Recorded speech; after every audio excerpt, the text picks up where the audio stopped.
Isang paalala, ang video na ito ay ayon lamang sa aking sariling pananaliksik. Hindi ko nais na pilitin ang sino man na maniwala sa videong inyong matutunghayan. Kung hindi kayo kumbinsido sa mga impormasyon at taliwas ang inyong paniniwala sa kaalamang aking ilalahad, maaari kayong gumawa ng sarili ninyong pagsisiyasat para sa inyong kakontentuhan. Ang videong ito ay gabay lamang sa mas malalim na kaalaman at pag-intindi at hindi gawa ng isang profesional. Naniniwala ako na malaya tayong magbigay ng opinyon at suhestyon bilang malayang mamamayan ng Pilipinas. Maraming salamat. Ang videong ito ay ang mensahe ni Emilio Aguinaldo sa mga tao sa wikang Espanyol sa kanyang mismong bahay noong 1929.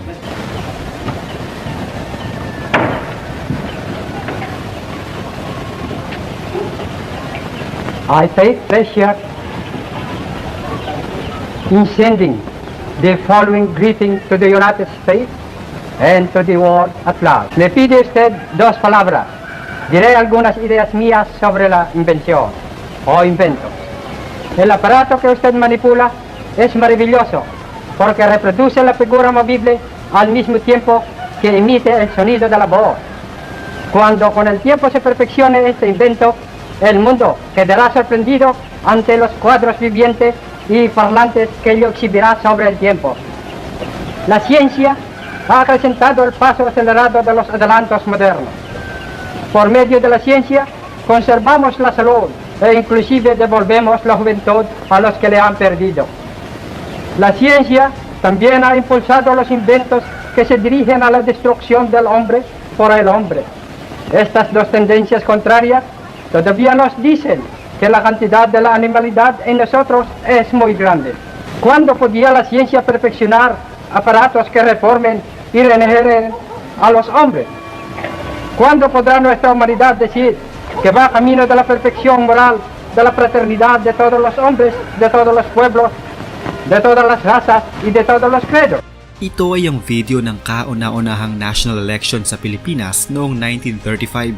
Sa eleksyon na ito ay nanalo ng napakalaking boto ang nooy papalis na Senate President na si Manuel L. Quezon bilang bagong Pangulo ng Pilipinas.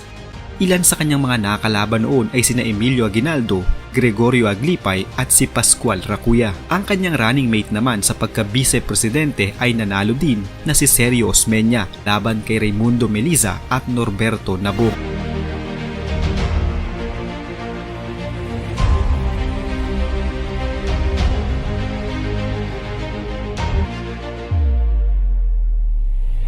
Ito ang video ng pagtanggap ni Homa ng kanyang hatol noong taong 1946.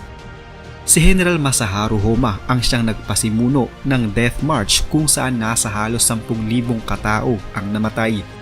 Nahatulan siya ng parusang kamatayan sa pamamagitan ng firing squad.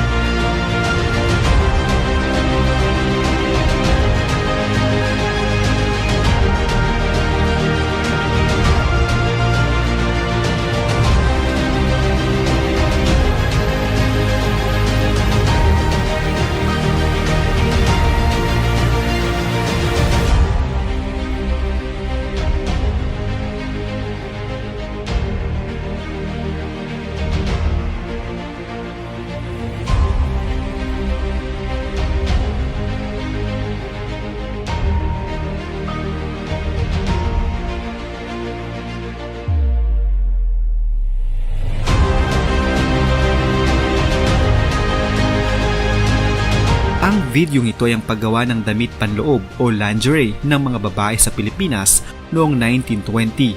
Sa video makikita kung paano gumawa ng lingerie o damit panloob sa Pilipinas na karamihan sa mga manggagawa ay pawang mga babae.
tipikal na bangka sa Ilog Pasig noong 1900. Noong panahon na kunan ng video na ito ay halos nagsisimula na ang alitan sa pagitan ng puwersa ng mga Amerikano laban sa puwersa ng mga Pilipino. Ito ay dahil sa hindi tinanggap ng mga Amerikano ang bagong tatag pa lamang na Republika ng Pilipinas kung saan si Emilio Aguinaldo ang kasalukuyang pangulo ng bansa.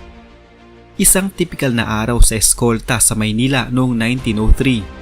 Ang video na ito kung saan makikita ang kabayo na may hila-hilang kalesa at mga pedestrian sa kanilang naggagandahang mga damit ay ang kauna-unahang video documentary na nailabas sa teatro.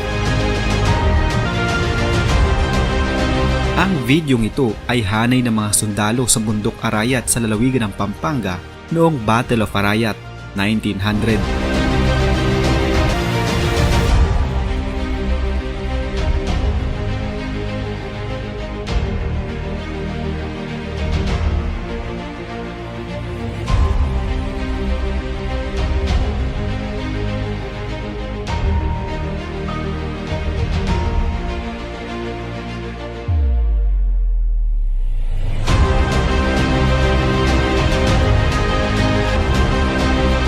Ito ay ang video na huling mensahe ni President Manuel Rojas bago ito mamatay noong 1948. Ito ang pagbisita ng nooy Pangulo na si Manuel Rojas sa Clark Air Base sa Pampanga noong April 15, 1948. Ilang oras lamang ang lumipas ay inatake sa puso ang dating Pangulo na agad nitong ikinamatay.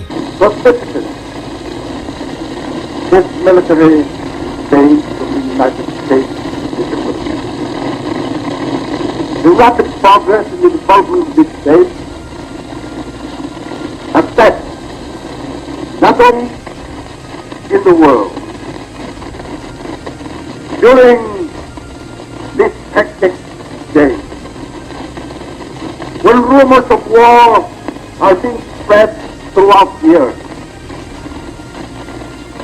It is very gratifying to be able to see this field that is being rapidly built up so that it may be one of the strongest bastions of freedom and of world peace in our part of the world. President Roosevelt, on May 16, 1940, when he delivered the Ito naman ang orihinal na pagkakaawit ng Ari Munding Munding noong 1925. Ang awiting ito ay tungkol sa pakikipagligawan at ito ay inawit ng maalamat na si Jovita Fuentes na tinaguri ang First Lady of Philippine Music.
Ito naman ay aerial shots ng Luzon o kuha mula sa himpapawid sa pagitan ng mga taong 1920 hanggang 1939.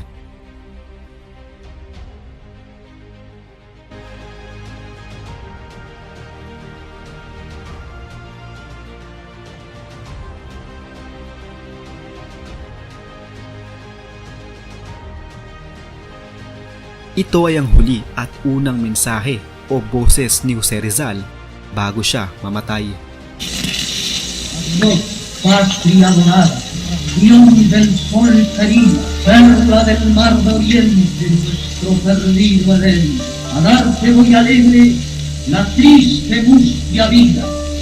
Si fuera más brillante, más fresca, más florida, también por ti la diera por tu bien.